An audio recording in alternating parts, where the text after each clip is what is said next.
Hey YouTube, how you guys doing today? Kevin here coming at you with another video. I wanted to show you guys this particular KV75. This particular KV75 is solely built on parts. None of this parts on this bike are original to this bike. It was a frame, it was an engine, it was a carburetor, it was a side cover, the engine was completely in pieces, and this bike right here is literally, and I say this to the fullest extent of the word, a parts bike. I got this bike and I was able to build it with just parts, nothing else but parts. It was a frame, it was a bare frame. The engine had, the case was matched, but the cylinder came off another engine. All the parts you see here in front of you are literally parts left over from other bike builds. And yeah, I'm missing a lot. I'm missing two fenders, two brake cables, a seat, a tank, a tail light lens, which I have, and a headlight, which I have the headlight, but I don't have the clips, and I have all the controls and the wiring harness. So those are all that have to be put on, which will be put on at a later date. But I wanted to show this thing to you guys. This is why I save parts and I don't get rid of parts. Because if I sold my oil tank, and I have a lot of people asking, can you get parts, and I don't sell the parts because I use them on bike builds. This bike right here literally was built out of spare parts and nothing more, and nothing is original to this bike. So this whole thing is a literally a parts bike that is going to be gone together as a complete bike, and then possibly start doing restoration work on this bike. But it's funny how it works, you know, when you have parts. I have a lot of people, Kevin, you get this part, you get that part, you get that, oh, I broke this, I broke that. And I feel bad, but I'm like, I can't sell you the parts because I need them. And this is particularly why. If I sold the shocks, I wouldn't have shocks for this build. If I sold that Kickstarter, I wouldn't have the Kickstarter for this build. If I sold a wheel or brakes or whatever the case may be, I wouldn't have the parts to put this thing together. So this is the reason why I don't sell parts, because I build bikes with them. That is the engine I had sitting on a crate. I robbed the air filter, if you remember. I robbed the air filter assembly off this for my 1972. So this bike right here is going to get another air filter assembly. You know, it's just one of those type of things. We're going to do a custom exhaust on this because I don't have an exhaust, but I do have some parts. Let's take a look and show you what I got. I have the pipe that came off of the Andrew bike build.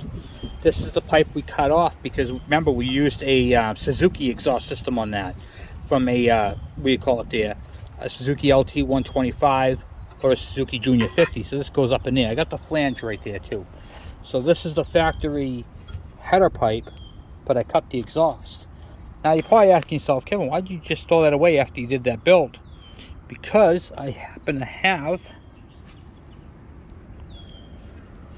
this is from a Suzuki DS80 right here, and that will be up there like so. It'll be up on the bike like so, and then this bike will have a custom expansion chamber, and then the pipe will go out the back. So I have, that's what this is off of. This is off of a Suzuki DS80. And it's the right size pipe shape and everything else, and it's got a nice expansion chamber to it. So this is going to be a pretty cool build, and of course we're going to tie that header pipe so it fits on there properly into this whole thing, and then it will all work together as one, as unison. So pretty cool. But I wanted to show you guys that that's how I do things. I keep things and I make other things with them, and this is being, you know, just one of those examples. And it's part of the reason why, like I said, I don't really sell parts, because I need them for builds. So all right guys, well, we're gonna go get started on Dave's TS125 engine. I just wanted to put this out there. So anyway, I'll see you guys in a few minutes. Hey YouTube, how you guys doing today? Kevin here coming at you with another video. So these are the two halves for David's TS125, and that's my DS100 and my other DS100 engine I pulled off the frame off that junk bike. They're just sitting up there, so they have nothing to do with this. So these are the two halves right here that we're going to be working on, and we're going to be replacing the inner crank seal and the bearings. Okay, the main bearings. Now these bearings are good, but the kit comes with new ones anyway, so we're going to throw those in. So what I'm going to do is I'm going to get you guys in the stand. We'll get crack-a-lacking. But before we do, please take a moment, hit that subscribe button and the bell icon so when I post a video, you guys get it. So what we're going to do right now, we're going to get you guys in the stand, get these bearings and seals pulled out. So the bearing kit that we're going to be putting in this thing is in to go. And it is a main bearing kit. You should slide it off. Okay, go. KMB014 is the number. It fits the RM125, 1975. A DS100, 78 to 81. DS125, 79 to 81. RM100, 76. TS100, 78 to 81. TS125. And the 78 to 81 in that model year. So it comes with 2 bearings and 2 seals. Let's open it up and see what we're looking at here. So there's the big crank seal right there for the inner one on that side. Then here's the outer one for that side. And then you got your bearings, your 2 bearings, and a couple of awesome decals that I'll give David. And if he wants to put those on his bike, he can. Absolutely. Alright, so first thing we do is get this this bearing out right here, the main bearing on this side, and up to the side. Down like that. Get my handy dandy bearing pulling tool. I actually got this off of Facebook. Yes, Facebook had this advertised on there for pulling bearings. It does not work on wheel bearings like they say it does. And this is actually the first time I'm using this. So I bought it, I wanted to try it out, see how it works. It says it works good. So I figured I'd give it a shot.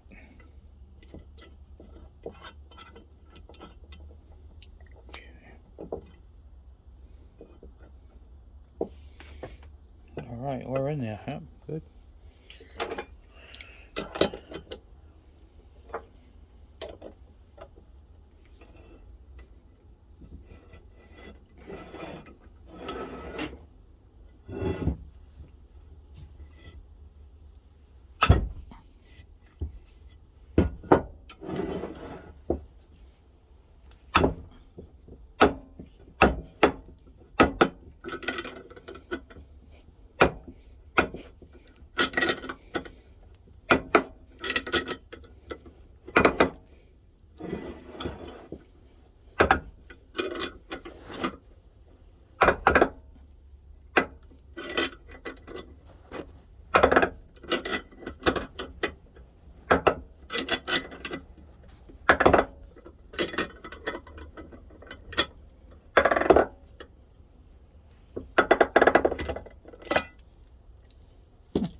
I have to say, I'm quite impressed with that.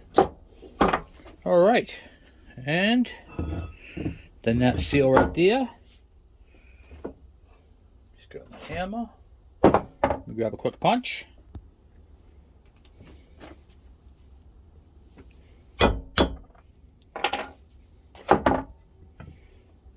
Seal is out. That's it.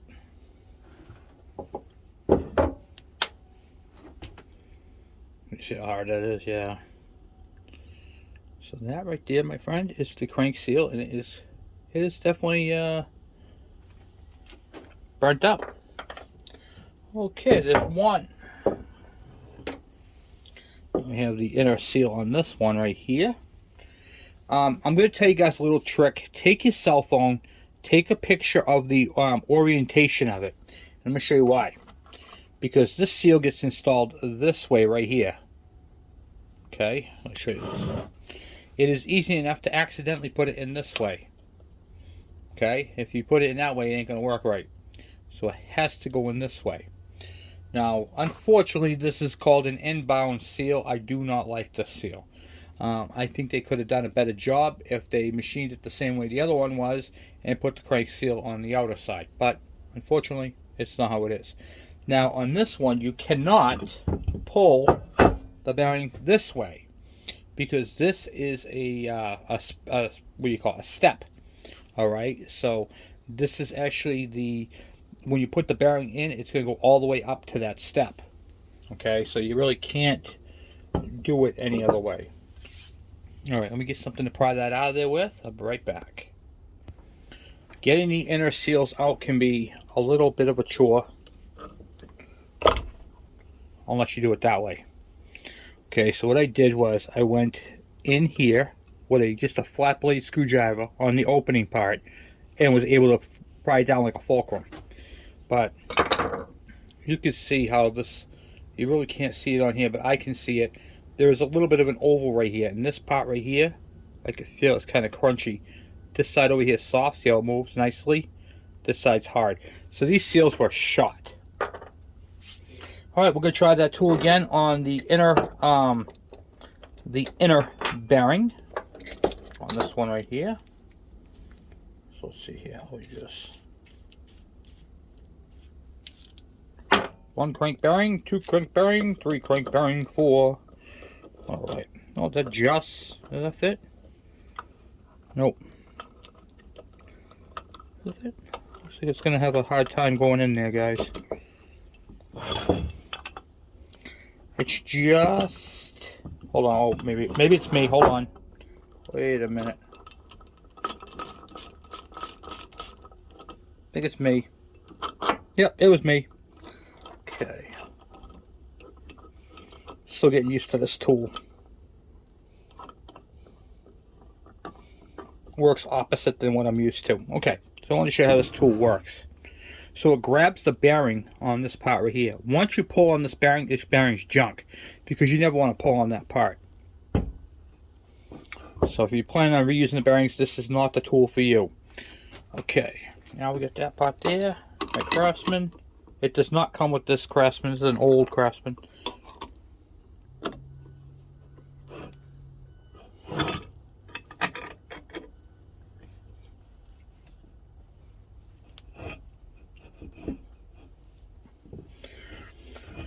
Okay, that is in there good.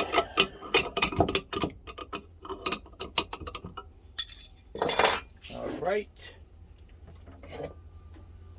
This is a heat. You're supposed to heat this up to install the new bearings. It looks like we're going to have to do that to get them out.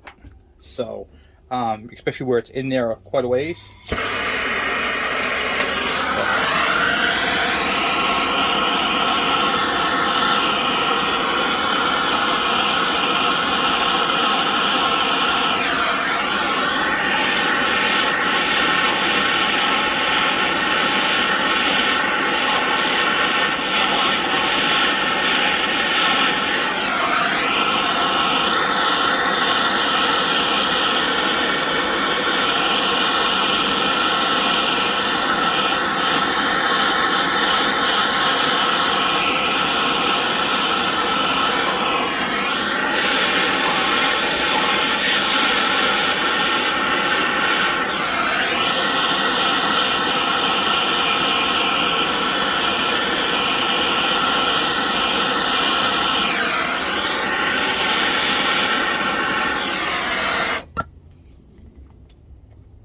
See if that helps at all. Might have to heat it up a little bit more, I don't know.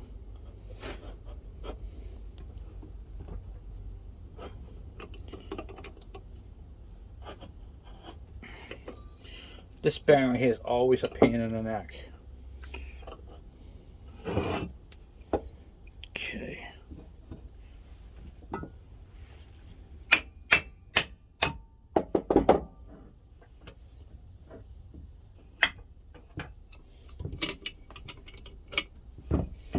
Especially when they use bearing Loctite,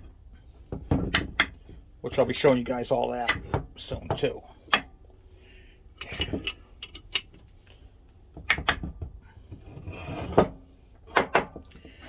But when we do this, we're going to be putting the bearings in the freezer to freeze them, and then slipping them in. I'll be showing you guys some tricks on this one.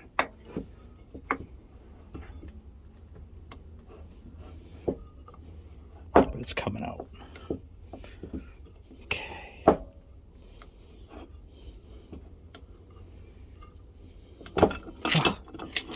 Jeez, look at that, huh? Okay. And there you have it. So now you can see the bank right here where the bearing sits up to. Alright, so now the bearings and the seals are out, the next step is going to be to clean both halves. Okay, so that is what we're going to be working on. We're going to clean both halves. The last thing to get installed is going to be the new seals, the new crank seals. But you get the feel of these bearings, and this bearing's good. I'm pretty sure that one is. I ain't touching it because I just heated up a torch, but I'm sure the bearing's good too. The problem with this is the crank seals, but the price of the seals and the bearings are basically the same. So basically we bought the seals and got the crank bearings for free. Okay, and they're good quality bearings. So at this point, why would you not replace them? You know what I mean? So that's what we're gonna do. We're gonna replace the bearings, and I'm gonna show you guys how to do that. But we're gonna clean up both halves of these cases. We're going to inspect all the bearings, which are all, I'm sure, very good. Transmission on these things don't ever go. I mean, it don't even have wear on the bushing. I mean, this thing is pristine, you know, so we're good there. All right, guys, so we're going to get crack-a-lacking and get this thing all cleaned up, and I'll show you guys how I do all that. Hey, guys, all right, so I got both surfaces clean on the bike. The front here where the gasket goes, and the clutch side is all clean. So I got those all cleaned up. We're going to go ahead and install the bearings. Installing the bearings can be very, very tricky, and then after that we're going to install the seals. Now to stick the bearings in, we're going to have to heat up around here so that they fall in on both sides. They should be able to go in pretty easy. If the engine was all together, say like this, I would then block off the exhaust and off the intake and then pressure wash the whole thing. But this engine right here has already been taken down for diagnostic purposes. So I got to do it this way. After it's all sealed up, before this motor goes on there, we're then going to pressure wash the outside of the case. Okay? I do not have a hot tank. So I got a couple little bit more things to clean on this. And then we're going to go ahead and install the bearings. Alright, so we got our book here. And installation. So heat area around bearing opening until bearing may be installed by hand. Right here. Then push the bearing into place. Okay? With an installation tool. Now I don't have the installation tool. Chances are you're not either. So I'm going to show you guys a couple things that you guys can do. Alright. So first things first. Let's do the big bearing and then the small bearing. Alright. The crank seals are going to go in after the fact. Little tip. You got to heat these things up to put the bearing in. Let them completely cool before you put your seals in. Okay? Do not put these in while that is hot. Remember that. It's a good thing to know. Alright. So, let me get some heat on these. And then I'm not going to waste your time showing you guys that. But what I got is I'm just going to show you my torch. Because it's going to take about 5 to 10 minutes to heat up.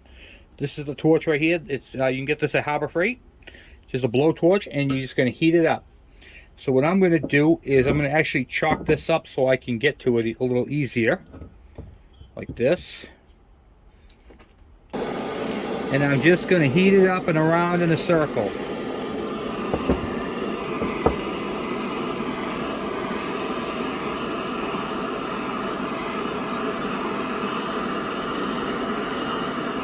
And that's pretty much it. And I'm just going to keep doing that around. I'm not going to keep you on here, but I'm going to, I just wanted to show you how I'm doing it. Do not stop at one spot. You want to heat this thing up evenly.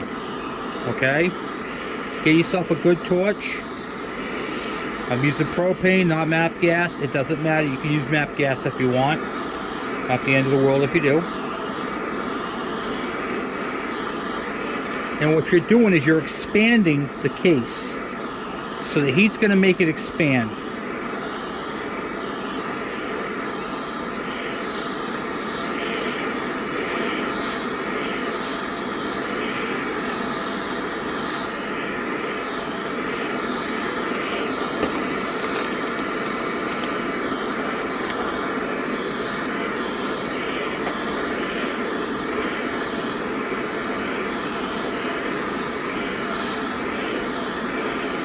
Okay.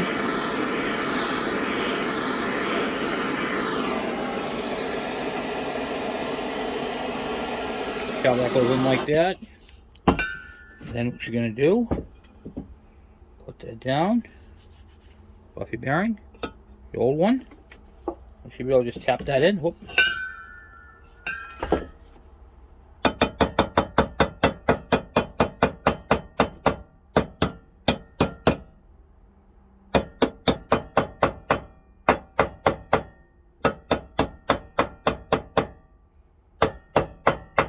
What they mean by installing by hand, put in a little bit and then it should go in until it should make it a little easier.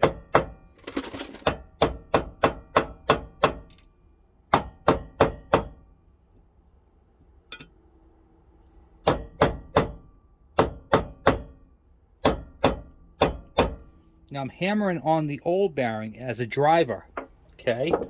And you can see how it's going in. I still got a little bit of a gap. See if you can see that or not. Okay, so there's a gap right there. We want to close that gap. So that's what we're working towards right now, closing that gap.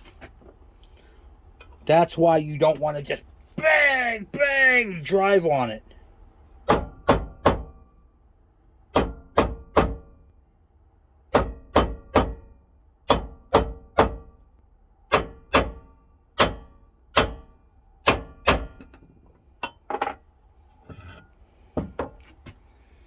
We are just about there.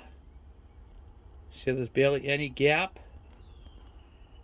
We'll think a little bit more, and then we'll be good to go on this one. I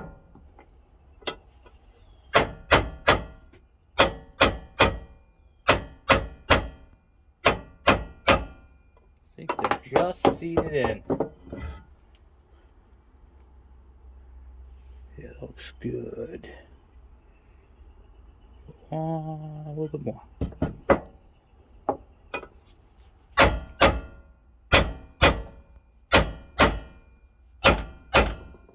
Okay. Yeah. That, my friends, looks good. That crank bearing is installed. Ha ha ha ha. Nice. Then we're going to do the same thing, but I'm going to do that one off screen, same way. I'm just going to heat it up and drop it in just like I did the other one. You know what, I'm going to do that on screen because repetition, practice makes perfect. So I'm going to do is I'm going to put the old bearing up, put that back, or the new bearing, and put that back on the plastic. And then we will use this one right here to chalk it up. I'll show you guys how I do these because you guys need to know how to do this. Kind of just find a place where it's comfortable resting, you know, but you don't want to heat up any critical part. Like, I don't want to heat up that bearing. I don't want to heat up a bearing over here or a seal. So just make sure it's in an area where when the heat goes through it, it's not going to hurt anything, okay? All right, same thing, same point in case. Get my little torch here going. Oh, yeah. And then I'm just heating up. See this part right here? That's what I'm heating up.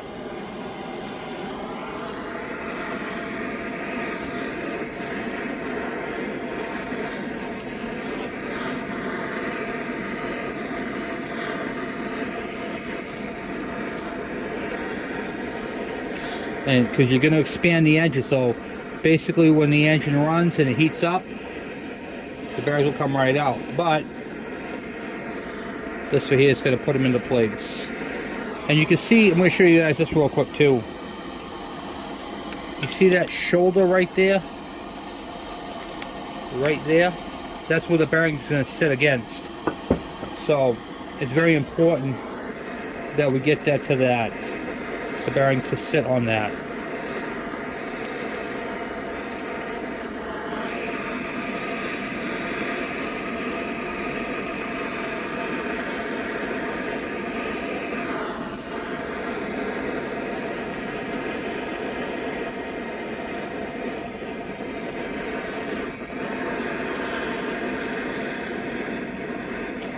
You can actually do this with any engine. Kawasaki's, if you're having a hard time getting your where you call it there, your bearings in, you can do it this way too. You just don't want to heat the bearing.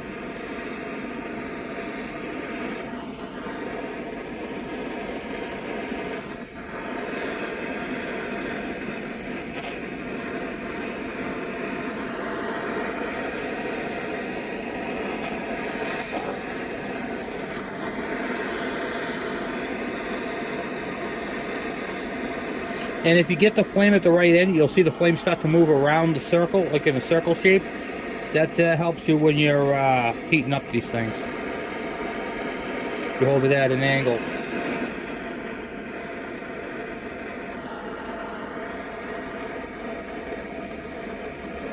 Okay. Whoop, there we go. I just goofed.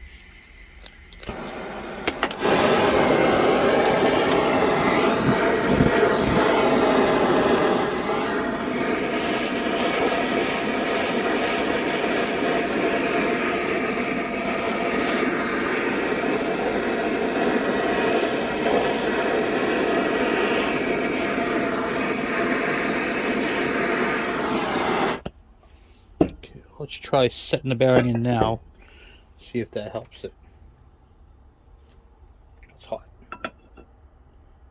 Okay.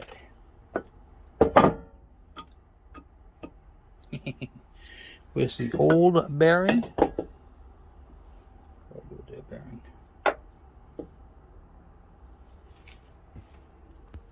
Okay, got the old bearing here. Put that on top.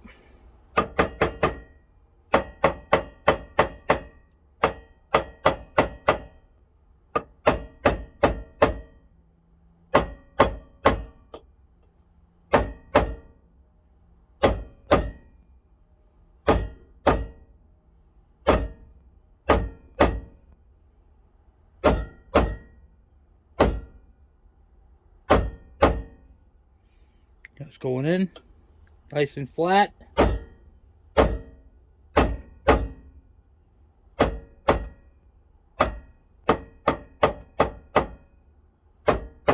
Pretty much dropped in right there. Alright, now let's take a look at our gap. We have a huge gap. Okay, so here's where the seal rides, and we got about a 1/4 of an inch more we have to go on that bearing.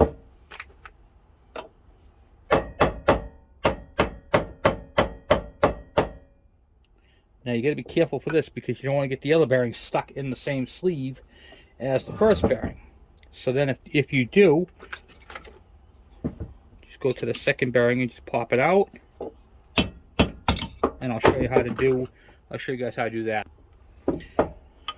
Alright, so we have a very small gap now. It's about 1/8 of an inch, right around there. Okay, so what I'm going to do is I'm going to get a socket that's that size. Okay, so I got a wheel socket. It was a 36 millimeter, and it's just a slight bit smaller than the actual socket, see? But it's still grabbing it on the outer end. And then you just give it a love tap home. My friends, no gap. That is installed beautifully.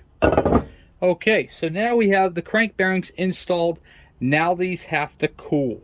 So we're going to let these things completely cool, and then we're going to go and install the oil crank seal on that side right there, which is going to be this one. It's going to go on the outside there, and then this one is going to go backwards, so the lip is facing up, and that's going to be installed in this one. But we don't want to install these just yet because the cases are still hot, and we don't want to distort these brand new seals. Okay, so I'm going to go take a break, go have a snack. Now's a good time to have a drink, relax, and then before we install these, we're going to use some assembly lube on both sides of the bearing, and that way it's not a dry start. And I'm going to show you guys all my tips and tricks on this thing. All right, guys, so I'll be back in a little bit. Okay, so now we're going to install the seals. These are nice and cool. They've been out here for a little over an hour, so now we're going to install them. Now, here's what I'm going to do. I'm going to use some Permatex Ultra Slick assembly lube, and I'm just going to go on the inside of the bearing.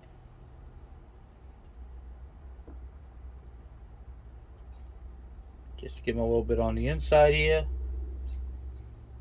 Okay. Stuff is wicked tacky. Okay, yep, perfect, perfect, perfect. And now for the crank seal. Now on this one where the seal is inbound, it doesn't go this way. This is the outer part. This is the inside right here. So that's the way we're going to put that in, like that. Now this surface is machined for this right here. So we're going to set that in like that. What I like to do is push them in as far as you can get them.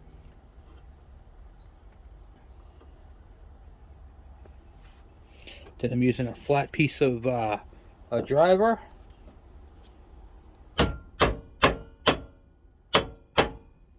Okay. And now that seal is all the way in, nice and flush. Okay. And not in contact with the bearing.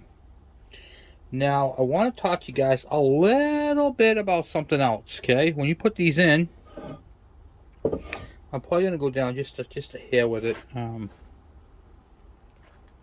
let's see if we can get this to do what I want to do. I want to go down just a little bit more.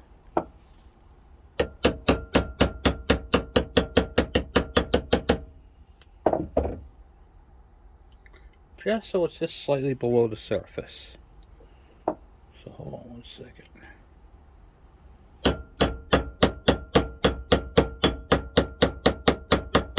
Okay. There we go. Just below the surface. So you can be flush or just slightly below. Now, you guys saw how that went in. Okay. They do make a sealer for these. But if you don't do them enough, buying the sealer is just not something you really want to spend the money on. So I'm going to show you guys a shortcut to sealing this in there. Alright guys, listen, here's what you got to do. You got to sneak into the bedroom. You got to go into where your wife keeps her nail polish. Grab her clear nail polish. You can pick any color, really don't matter. But anyway, I'm using the clear nail polish. But we got to do this quick because I have to get this back. Okay, so what I'm using is nail polish. Old trick. You can use this on carburetor Welch plugs if you do too.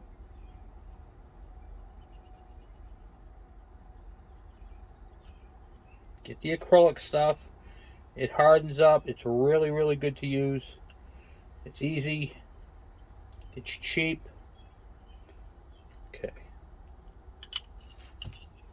And then that right there will sit just like that. Yeah, nail polish. They have a Loctite makes a thing for seals and stuff like that. You're probably going to use it on your build, and then that's the last time you're ever going to use it. So I wanted to show you guys this trick. It works well, and I've used it a bazillion times and never had an issue. Okay, next one.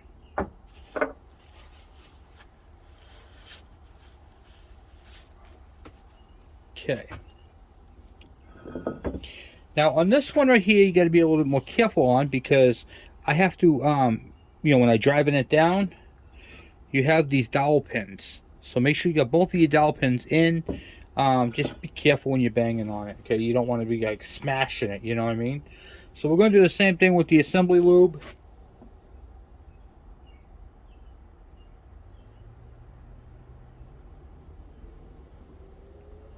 Just get that right in that bearing.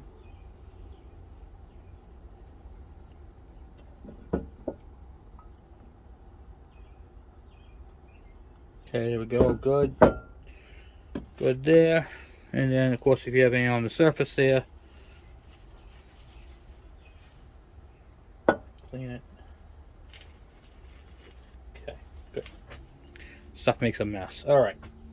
And then we're going to, of course, do the same thing. This bearing, now this one right here doesn't face up. This one faces down. Because it's the outside, this is the magneto side, okay? So this one's a little different than that one, because on this side, you're going to want to put some oil on the inside of the lip seal.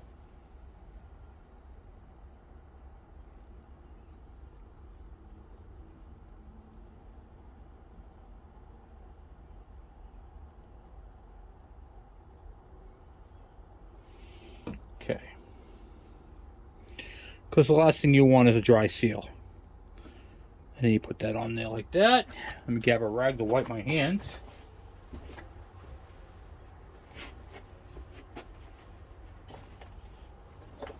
Same thing, work it down if you can by hand.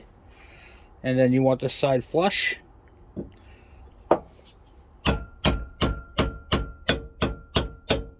Hear that metal? How it changed the tone? That lets me know I'm flush. I'm all the way in. Looks good. I'm just going to go one more time. Rag.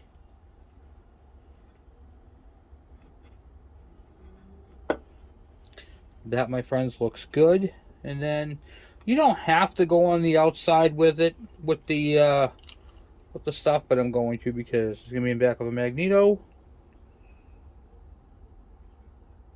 And it will fill in that little gap there. What is this doing? You're probably asking yourself, okay, why are you going on the outside of the seal? What is this doing? This, if there is an air leak on this side right here, on the outside, so it seals on the crank, but if there's an imperfection on this aluminum, you know, from either heating it or driving out a seal or pulling out a seal, this right here is actually going to, what do you call it there, seal up that edge.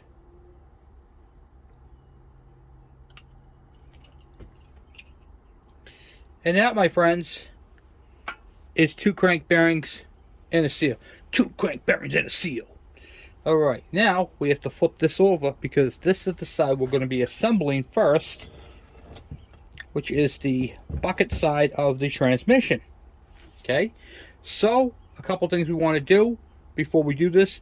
We already lubed the other side. We're going to lubricate the cranks part of this bearing. Okay, right there. Here we go. Now I'm getting it. Kept missing. Like, what the heck's going on here? Okay. I'm going to get the crank. And then we're going to start assembling the transmission. We're probably not going to get it all done on this video. We're just going to put the crank in on this side right now. Okay. So we have the crankshaft right here.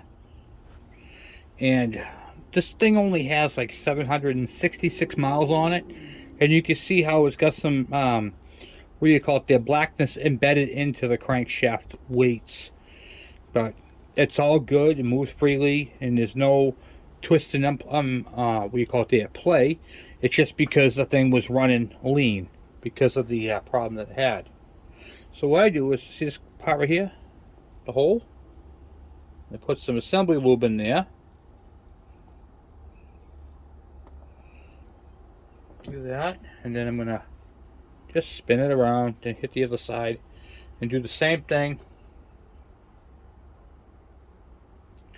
This way it's not a dry start. Oh yeah, it feels good. On the crank, this part's for your transmission. This part right here is for your magneto.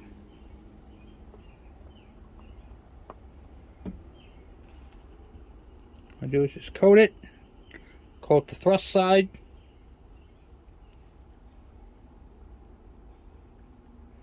Just like that. And drop it into place. Now, that's not seated all the way in. Okay?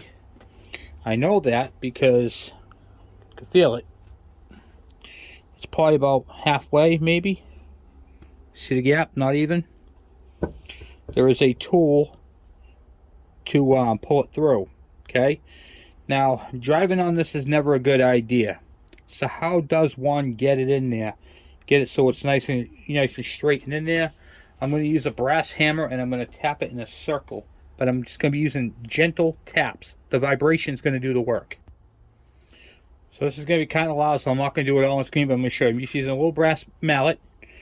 Making sure your connecting rod is in the realm of where it goes.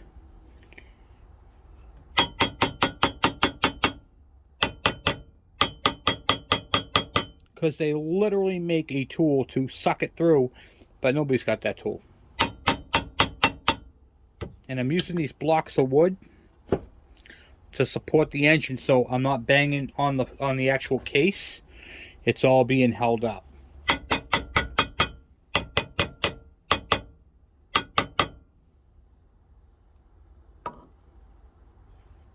Keep that right that way. And then what it's going to do is it's going to walk it in until it fits into there. See the gap? That gap will close up in a minute. If you hit this with an actual hammer, you could actually, instead of the crankshaft being parallel, you can actually whoop the crank. And I'm using gentle hits, so it's not going to have any effect on it. But if you hit it with a steel hammer, it could have some effects. Actually, what it could do is it could make marks all over your crank, and that could rub on the case. And you could actually throw this crankshaft out of balance. But I'm literally just tapping it in to the point where it can't even, like, this thing is so true it's not even funny, you know what I mean? So it's not going to have any effect on what I'm doing. But like I said, if you hit it with a hammer, you're going to have a problem. So you want like a brass hammer, little brass one, and you want to give it little taps.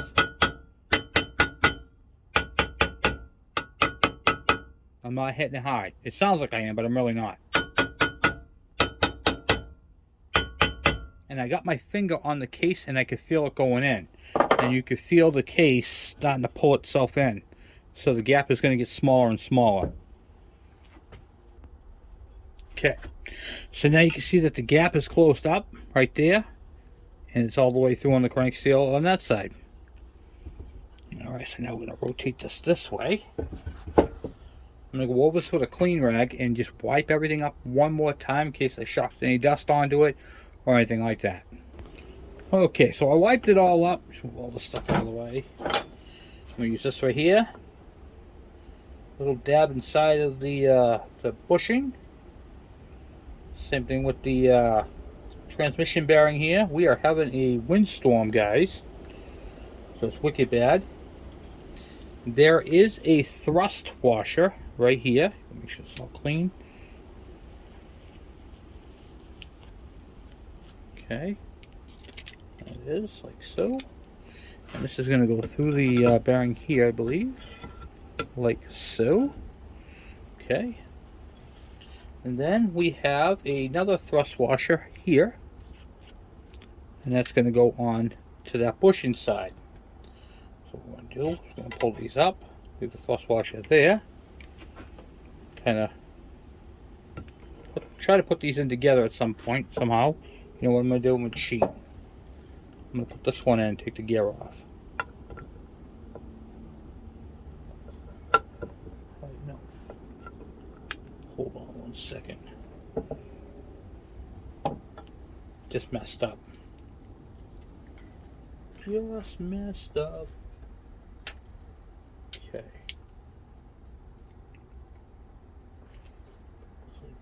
This one goes in this corner here. I had that upside down backwards, guys. Sorry about that. This is the final job one here. And then the washer. Okay.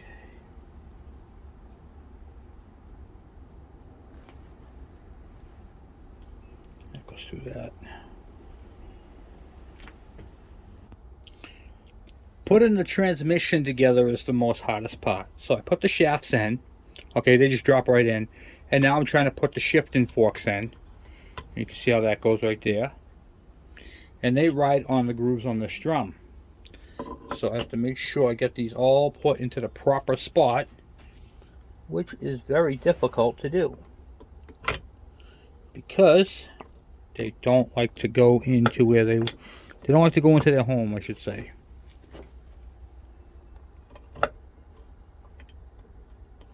And sometimes that right there can be a little difficult to do.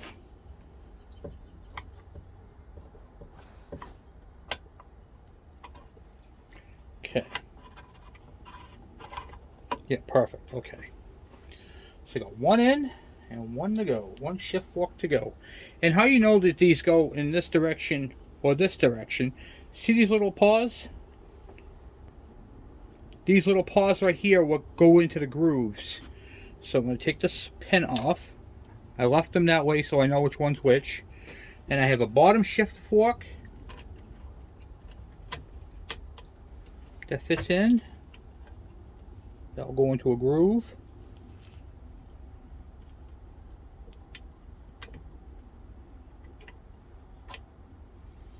And the groove, show it to you real quick, see if I can do this like what you guys here like this. Is you get your grooves right here. So these shift forks literally fit into the grooves, but we got to make sure you're into the slot where they go.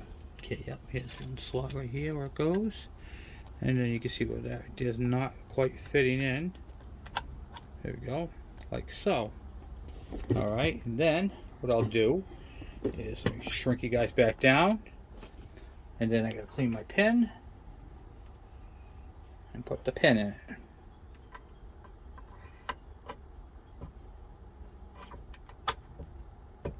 Okay, now my pin is in and the transmission moves. Okay. Whew. All right, and then when I change this right here, it changes gears. Bind it on something, so you gotta figure out what that's all about, but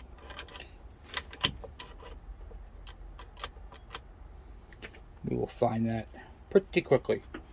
So anyway, guys, I'm going to end it here, and when we come back, because I'm going to go wash up, it's getting late, I'm going to go through this, we're going to check it all out, and we'll go over everything we did in perfect detail. So for right now, we're going to leave it at that, and there's all kinds of crazy stuff going on up in here. So thrust washers, and we'll put this all together. So for now, I'm out. This is step one, and video number one on the case, and then number two, we'll be finishing this all off and putting it all together. So anyway, guys, thank you for watching. Thank you for subscribing. This is part one of the TS125 case assembly. I'm out.